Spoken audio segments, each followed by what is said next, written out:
மேஷராசி அன்பர்களே, செவ்வாய் பகவானின் ஆதிக்கம் கொண்டவர்கள், முருகப்பெருமானின் ஆதிக்கம் கொண்டவர்கள் மேஷராசிக்காரர்கள். மேஷராசிக்காரர்களை பொறுத்தவரைக்கும் இந்த ஆண்டு ரொம்ப அற்புதமான ஆண்டுன்னு தான் சொல்லலாம். ஆனால் 7.5 சனியானப்பட்டவர் உள்ளே வரப்போகிறார். திருநாள் சனி பெயர்ச்சி வந்து 6/3/2026 மார்ச் மாதம் 6ஆம் தேதி வருது. மாசி மாதம் 22ஆம் தேதி வருது. அப்போ இந்த 7.5 சனி உள்ளே வர்றதால குரு பகவானும் என்ன பண்ணுறாருன்னா, அவங்களுக்கு விரையாதிபதி 4ஆம் இடத்துல போய் அமர போகிறார். அதில் வந்து பார்த்திங்கன்னா சனி பகவானும் வந்து குருமனையில் போய் ஏறி உட்கார போகிறார். அப்போ சொத்து சம்மந்தப்பட்ட பிரச்சனைகள் வருவதற்கு, இடம் சம்மந்தப்பட்ட பிரச்சனைகள் வருவதற்கு, தாயாரோட உடல்நிலை பாதிக்கப்படுவதற்கு, விரைய செலவு செய்வதற்கான சாத்தியக்கூறுகள் உண்டு.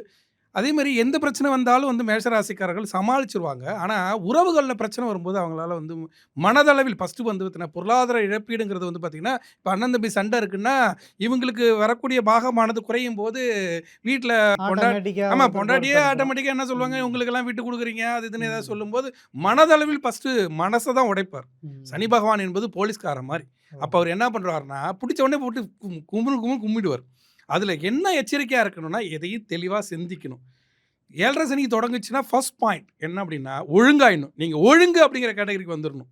உண்மையை தான் பேசணும், அடுத்தவன் அடிப்பான் குனிஞ்சு தான் காட்டிக்கணும் அப்படிங்கிற தெளிவுக்கு நீங்கள் வந்துடணும். ஏன்னா இப்போ மேசராசிக்காரங்களுக்கு எல்லா இதுலையும் இப்போ 7.5 சனி ஆரம்பிக்க போகுது அப்படின்னு ஒரு பயம் இருந்துகிட்டே இருக்கு. பயப்பட தேவையில்லை. ராகு தான் 11ல் இருக்காரு.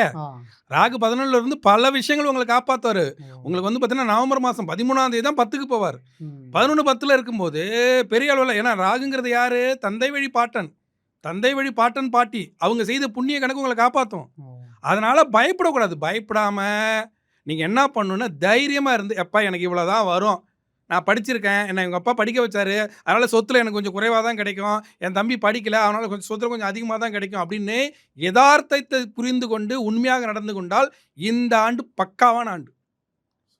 ஏன்னா குரு பகவான் உங்களுக்கு 4ஆம் இடத்துல இருக்கிறார். அதுக்கடுத்து 5ஆம் இடத்துக்கு போவார், திருப்பி 4ஆம் இடத்துக்கு வருவார், அதுக்கடுத்து 6ஆம் இடத்துக்கு போவார். இது எல்லாம் சேர்ந்து பல பொருளாதார ஏற்றங்கள் இறக்கங்கள் மிகப்பெரிய பொருளாதார செலவினங்களை கொடுத்தாலும் நீங்கள் யதார்த்தத்தை புரிஞ்சிட்டிங்கன்னா இந்த வருஷம் சூப்பர். ஒன்றே ஒன்று தான் யதார்த்தம், இதுதான் நான் இப்படி நடந்துக்கிட்டேன், இது இப்படி தான் கிடைக்கும் அப்படின்ற புரிதல் இருந்தால் இந்த ஆண்டு சூப்பராக இருக்கும். அதே மாதிரி 7.5 பிடிக்கும் போது மனதைரியம் வேண்டும், ஒழுங்கானோ உறவுகள் மதிக்காது அப்படின்ற அந்த தெளிவுக்கு நீங்கள் வந்துடணும்.